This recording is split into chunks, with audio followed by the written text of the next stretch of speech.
Latvija – mūsu mājas. Raidījuma cikls Latvija – mūsu mājas izskan projekta sabiedrības informēšanas pasākumi etniskās integrācijas veicināšanai Vidusdaugavas reģionā ietvaros, un to finansiāli atbalsta Islandes, Lihenšteinas valdība, Norvēģijas Eiropas ekonomiskās zonas finanšu instruments, kā arī Latvijas valsts un sabiedrības integrācijas fonds. Radio 1 jums piedāvā kārtējo raidījumu ciklā Latvija – mūsu mājas, un studijās mēs Arta Vītola.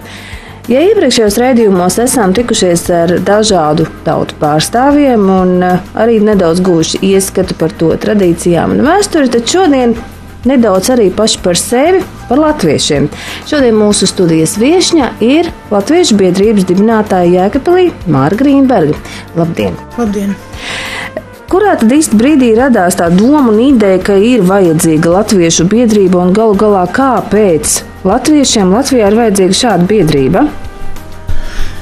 Jā, šī doma patiesībā nav jauna. Tā ir jau briedus vairākus gadus, bet sevišķi mani sāka uztraukt pēdējā laikā notiekošais, un es sapratu, ka mēs nevaram visu laiku dzīvot tādā valstī, kur, piemēram, kaut vai galvaspilsētas mērs var publiski lamāties mātes vārdiem, kur visi tie, kas ir rosinājuši atmodu savā laikā, teiksim, tā kā Dainis Īvāns, piemēram, un daudzi citi cilvēki, tagad ir nodoti aizmirstībai.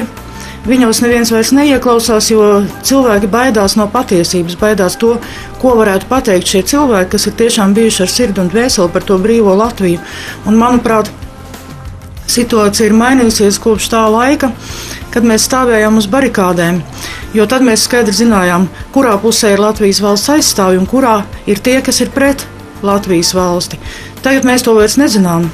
Un man liekas, ka mēs paši esam sev kļuvuši ienaidnieki, un mums atkal ir atdzīvojies tas kalpa gars. Mēs esam ar mieru atkal liekt muguru kaut kādu kungu priekšā, vienalga, kas tie arī nebūtu. Un tad tie kungi mums pateiktu priekšā, ko mums darīt, ko nē. Un tad mēs varētu viņus vainot, ja kaut kas izdotos ne tā. Bet notiek vēl trakāk. Teiksim, Rubiku mēs esam cēluši uz piedestāla. Mēs tagad apbrīnojam viņu. Viņš ir varonis, kurš nav mainījis savu pārliecību.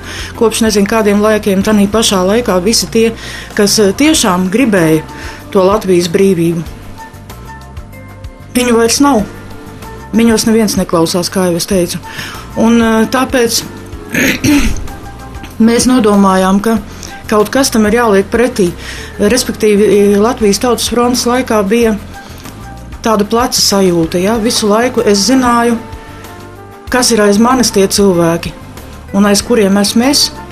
Un tad bija tāda vienotība, kādu es neatceros piedzīvojusi, un man gribējās kaut ko no visa tā atgūt.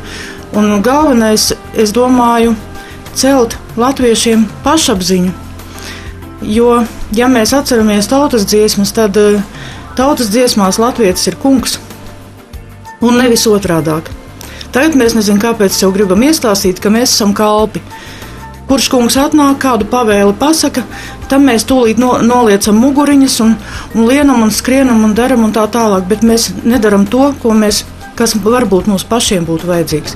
Mūsu pašapziņa nav vajadzīga. Mēs runājam kaut kādā mistiskā kārklu angļu un kārklu vācu un nezinu kādā vēl valodā. Mēs pat savu valodu vairs nekopjam. Mēs nedomājam par savām tradīcijām. Mēs tikai skatāmies apkārt, kur no kā kaut ko varētu noķiept, tādu modernāku varbūt un tā tālāk, bet mums ir jādomā par to, ka mēs dzīvojam Latvijā. Un ka neviens cits to Latviju nekops, ja mēs to nedarīsim. Mēs esam latvieši, un mums tas ir jādara. Vai mēs varam teikt, ka tātad šis biedrības tāds uzdevums, mērķis ir tāds nacionālās apziņas kaut kāda stiprināšana un tāda, vai tas ir vairāk arī tā kā uz folkloru, varbūt vairāk dziļāk iets? Es domāju, ka Jēkabpils Latviešu biedrība nebūs tikai tāda biedrība, kas rīkos tautiskos dančus un ar vainaciņiem galvā kaut kur dejos, ne tikai. Bet arī, protams, jā, tas jau viss pieder pie lietas, bet es domāju, ka tas ir jāskatās daudz dziļāk. Jo Jēkabpils Latviešu biedrībai viens no mērķiem ir arī paust aktīvi savu nostāju dažādos sabiedriski politiskos procesos. teiksim, vēlēšanās. Kāpēc mēs nevarētu atgādināt pirms vēlēšanām tautas kalpiem, kas tad viņi ir un no kā viņi ir atkarīgi? Un lai viņi varbūt neiedomājās, ka viņus ievēlēja kāds uz mūžīgiem laikiem, un tagad viņi var rīkoties, kā viņiem ienāk prātā. Un es domāju, ka arī viens no šīs latviskās pašapziņas celšanas tādiem faktoriem ir tas, ko mēs jau esam izdarījuši. Te es domāju mūsu akciju pret Daugavas privatizāciju. Es domāju, ka tas ir ļoti tiešā mērā skar ne tikai latviešus, bet vispār visus Latvijas iedzīvotājus, jo, ja var atrasties cilvēki, kā šis AEŠ kvadrātā, kas tagad grib privatizēt par katru cenu Daugavu, izlaist akcijas, laidīsimies tagad pa slūžām kūģus un tā tālāk, nedomājot pat, cik tas ir reāli. Es piekrītu, varbūt, ka tā ir tikai tāda akcija, lai atmazgātu kaut kādu naudu, apgrozītu lielus līdzekļus un tā tālāk, bet tā ir arī krāpšana. Ja mums atņem Daugavu, tas nozīmē, ka Jēkabpilī mēs nevarētu pieiet pie Daugavas krasta, jo tas viss būtu privatizēts, tas būtu kaut kā īpašums. Un es uzskatu, ka tādu krāpniecību un tādas mahinācijas pieļaut nav iespējams, jo Daugava ir tā mūsu asins dzīsla galvenā. Ja mums atņem Daugavu, tad, ja Daugava ir mirusi, tad mēs varam teikt, ka Latvija kā tāda arī ir mirusi, jo katrai valstī un katrai tautai ir kaut kāda tāda liktenes dzīsla, kas to satur kopā. Un Daugava ir viens no tiem. Un tāpēc mēs rīkojām savu akciju, mēs vācām parakstus pret Daugavas privatizāciju un pret pārvēršanu par kanālu. Un šobrīd es varu teikt, ka pēc ļoti aptuvenām ziņām ir aptuveni 3000 parakstu, ja ne vairāk. Cik man ir zināms, tad tie, kuri vāca parakstus referendumam par kanāla rakšanu, nav savākuši pat 1000 parakstu. Tā kā es domāju, tas ir labs rezultāts. Cilvēki ir atsaucīgi un atsaucīgi visu tautību cilvēki.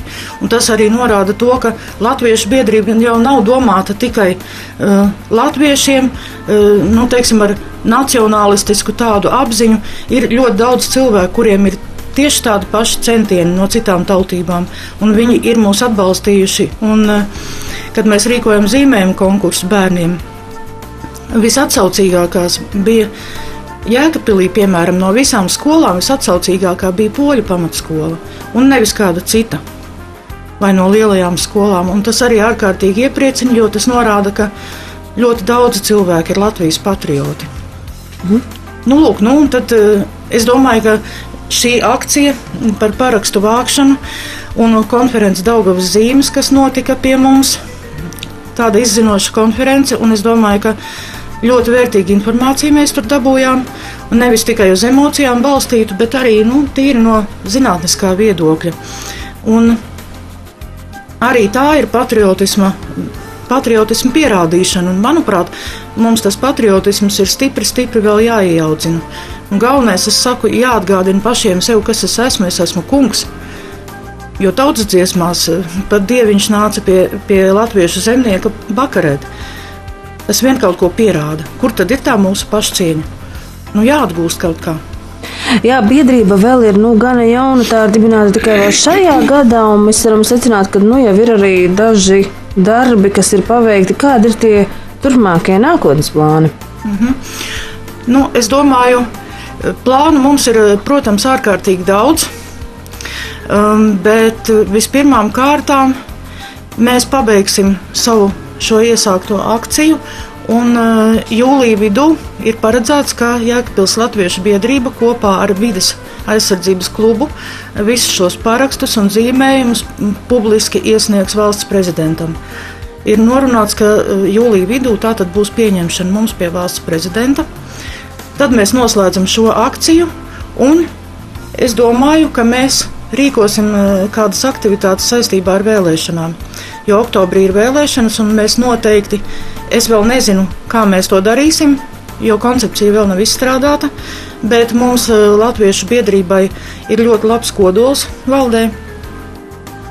Un tie ir arī bijušie tautfrontieši, kas bija savā laikā Latvijas tautas frontē, un viņiem ir arī kaut kāds savs redzējums. Būtībā varētu teikt, ka mēs esam noilgojušies pēc atmodas laiku noskaņām, bet šī varētu būt pavisam citāda atmoda nekā bija tā. Tātad saistībā ar vēlēšanām būs viens.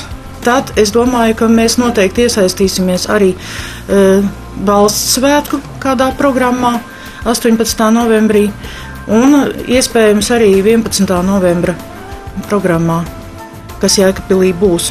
Bet varbūt mēs arī rīkosim kaut ko paši. Tad ir doma rīkot izstādi. Daudziem cilvēkiem ir saglabājušās fotogrāfijas. Piemēram, Jēkabpils pirms 10 gadiem.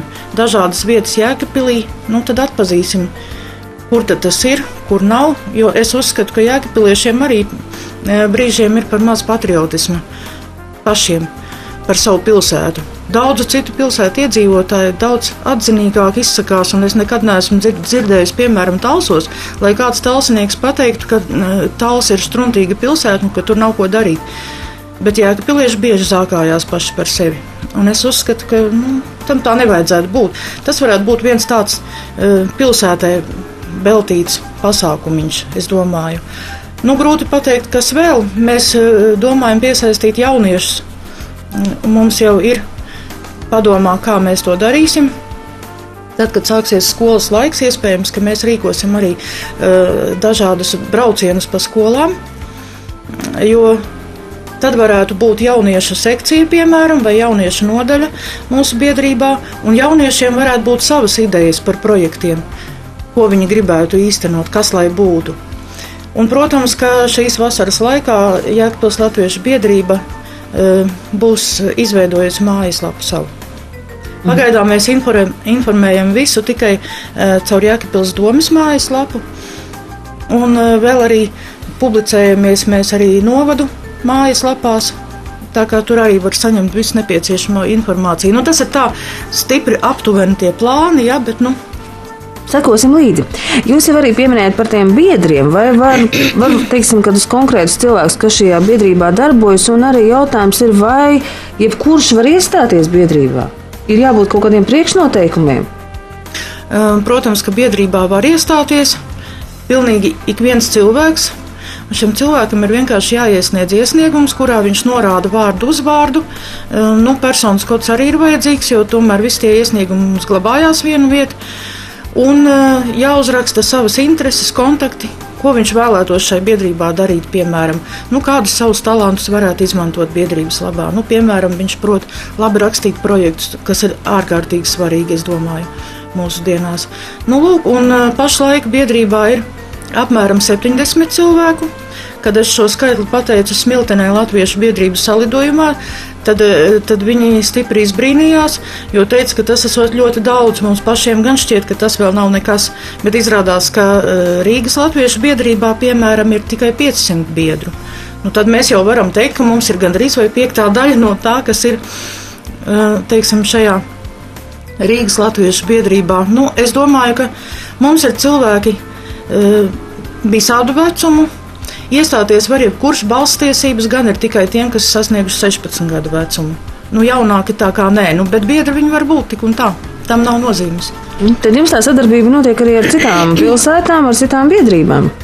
Jā, kopš mēs sākām parakstu vākšanas akciju, mēs esam iegājuši lielajā apritē. Un Smiltenē bija 12. jūnijā salidojums, un tur mēs sevi pārstāvējām kā pati jaunākā latviešu biedrība visā Latvijā. Ir tāda visu latviešu biedrību apvienība, kas jau darbojas gadus 15 apmēram, un mums ir piedāvāts nākamajā gadā šo latviešu biedrību salidojumu rīkot Jēkabpilī, un es domāju, ka mēs to pavilksim. Es tā ļoti ceru. Vēl viens nākotnes plāns, vai ne? Tad jāsaka tā. Tā kā šis raidījums mums ir Latvija mūsu mājas, tad es arī gribu vaicāt, cik jūsuprāt mūsdienās šajā laikā ir saliedētas un draudzīgas tautas Latvijā? Es domāju, ka integrācijas problēmas, piemēram, Jēkabpilī un arī Latvijā, es domāju, ka integrācijas problēmas nemaz nav tik ļoti asas, kā varbūt politiķi to reizēm uztaisīja, teiksim, savās runās. Manuprāt, politiķu skatījumā un Rīgas sevišķi preses, Krievu preses visā tajā skatījumā.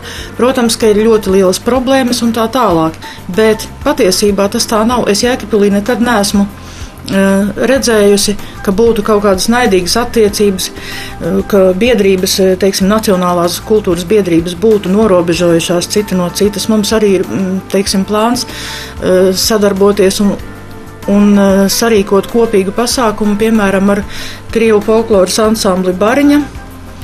Tur mums ir ļoti laba sadarbība, viņi mācās latviešu dziesmas, mēs atkal savukārt zinām arī dažas krievu dziesmas, jo mums arī ir bijusi saistība ar to visu, tā kā es domāju, es neesmu izjutusi tādu situāciju, ka tagad katrs ielīst savā kaktā un ņurdētu viens uz otru. Ir gan cita lieta. Es uzskatu, ka cilvēki vienkārši paši par sevi, neatkarīgi no tautības, ir gatavi ierauties katrs savā ādā un nelikties nezinis ne par vienu, un arī neprotestēt ne pret ko. Ja? Teiksim, virtuvē jau mēs varam lamāt valdību, bet ja mums ir atklāti jāprotestē pret kaut ko. Tā kā es domāju, šajā gadījumā es uzskatu, ka krīze, vai integrācijas krīze, ja tāda ir, tad tā ir kaut kādu atsevišķu politiķu galvās un nevis kaut kur ārpusē. Un visbeidzot, šovakar tātad tiek svinēti vieni no latviešu iecienītākajiem un mīļākajiem svētkiem, un tie ir Līgo svētki, kā jūs kā latviešu biedrības pārstāvi un arī vienkārši Māra Grīnberga atzīmēsiet šos svētkus vai pēc visām latviešu tradīcijām? Jā, es jau tradicionāli katru gadu braucu pie saviem draugiem. Tas ir tepat netālu uz laukiem, un tur tiek svinēti Jāņi saskaņā ar visām latviešu tradīcijām, kur ir siers, alus, viss pārējais, un, protams, vainagi. Un es domāju, ka es šodien vēl paspēšu salasīt Jāņu zāles un novīt vainadziņu, tā kā tas arī pienākas. Paldies par sarunu. Tas bija raidījums ciklā Latvija mūsu mājas, un to vadīju es Arta Vītola. Uz tikšanos citreiz. Latvija mūsu mājas.